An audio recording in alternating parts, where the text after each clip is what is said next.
Hey everyone, welcome to this explainer on the real folk music of Britain and how football chants shape identity. You know that massive literal wall of sound you hear when you tune into a match? Well, today we're going to uncover how those stadium chants are so much more than just background noise. They're actually this deeply rooted, totally organic continuation of mass human behavior and community identity. Honestly, it's a phenomenon you just don't find anywhere else in the modern world. To really show you how this works, let's look at a totally brilliant example. Back in 1996, the Italian artist Gala dropped this massive dance hit, Freed from Desire. Originally, it was written about the resilience of an African dancer living with no money in Harlem. But fast forward 20 years to 2016. A Wigan Athletic fan uploads a YouTube video, right? And he's singing a modified version of the chorus to hype up the club's on-fire Northern Irish striker Will Grigg. Within days, Will Grigg's On Fire, Your Defense is Terrified, completely blew up. It morphed into this viral, global football anthem. I mean, the idea spread like wildfire to darts events and even to striking teachers protesting against Rishi Sunak. It's wild. Now, you know what's really fascinating about this? It's how Gala herself reacted to the whole thing. She absolutely loves this anonymous communal ownership of her track. She gets that once art is out there in the world, it belongs to the people. For her, seeing the song transformed into this powerful vehicle for joy and empowerment by fans and protesters, well, it's just a fantastic continuation of exactly what she originally envisioned. Section 1. The modern folk tradition. Let's dive right into this really provocative idea. What if modern football stadiums are actually the last remaining venues for genuine, living folk music? The highly respected traditional musician Martin Carthy really hit the nail on the head here. He points out that football chants are essentially the one surviving embodiment of an organic, living folk tradition. And that is absolutely our central thesis today. Think about it. Unlike the modern music industry, which is super individualized, highly copyrighted, and all about a named artist on a stage, Terrace songs are folk music in its purest possible form. They are anonymously and collectively shaped by the crowd. They belong to everyone and no one, all at the exact same time. Section 2. Evolution of the chant. Let's see exactly how this tradition built up from simple Victorian-era shouts into a massive global phenomenon. Because, this didn't just happen overnight. It kicks off way back in the 1890s with basic vocal shouts and war cries. Take Norwich City's On the Ball City. That's actually the oldest football song still in continuous use today. Then we hit a massive shift post-World War II. With larger crowds gathering and working-class pub singing traditions naturally spilling over into the stadiums, fans started adapting popular tunes. By the 1960s, you had Liverpool fans on the Kop directly hijacking chart-topping pop hits like stuff from the Beatles and just swapping out the lyrics. Fast forward to today, the 2010s and beyond, and the internet is fueling this rapid social media virality. It allows things like that incredible hypnotic Icelandic Viking thunderclap to spread to fans worldwide in literally a matter of days. And this brilliantly illustrates just how organic this entire process has to be. Imagine this. In 1898, the celebrated composer Sir Edward Elgar officially wrote a song called He Banged the Leather for Goal, specifically to honor a Wolverhampton striker. And guess what? It completely failed to catch on. Zero traction. But contrast that with the massively successful chants that get organically adopted and adapted by the crowd from pop tracks like You'll Never Walk Alone. It just proves that a true folk tradition absolutely cannot be manufactured from the top down. It literally has to bubble up from the crowd.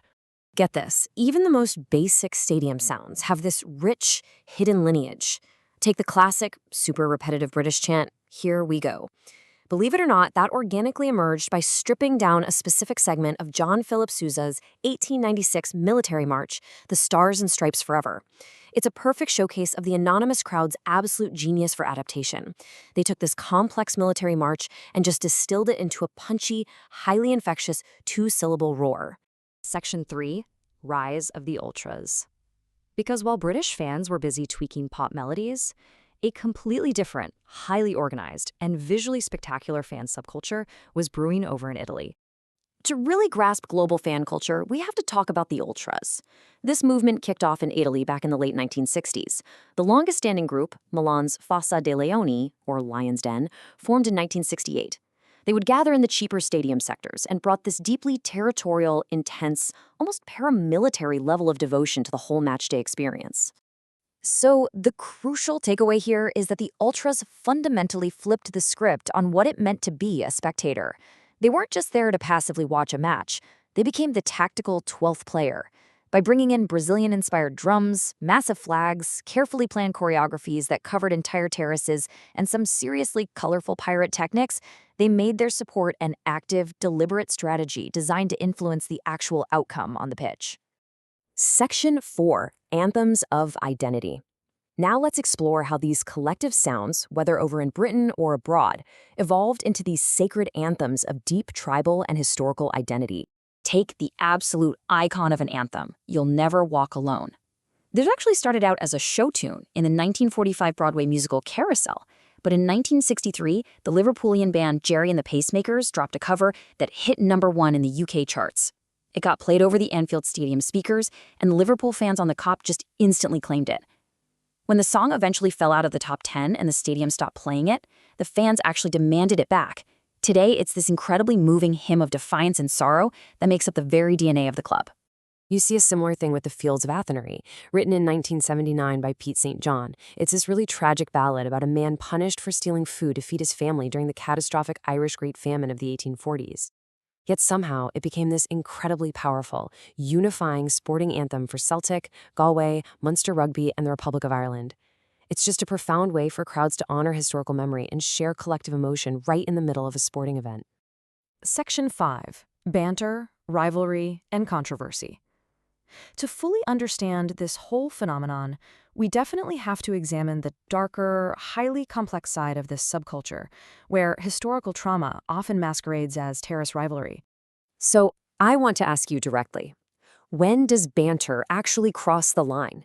That is the big question when we look at the highly controversial practice of crowds essentially weaponizing historical tragedies against rival nations in the heat of a match.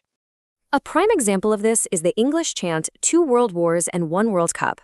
It's actually set to the tune of the 19th century American folk song, Camptown Races. English fans have used this chant against Germany ever since their 1966 World Cup win.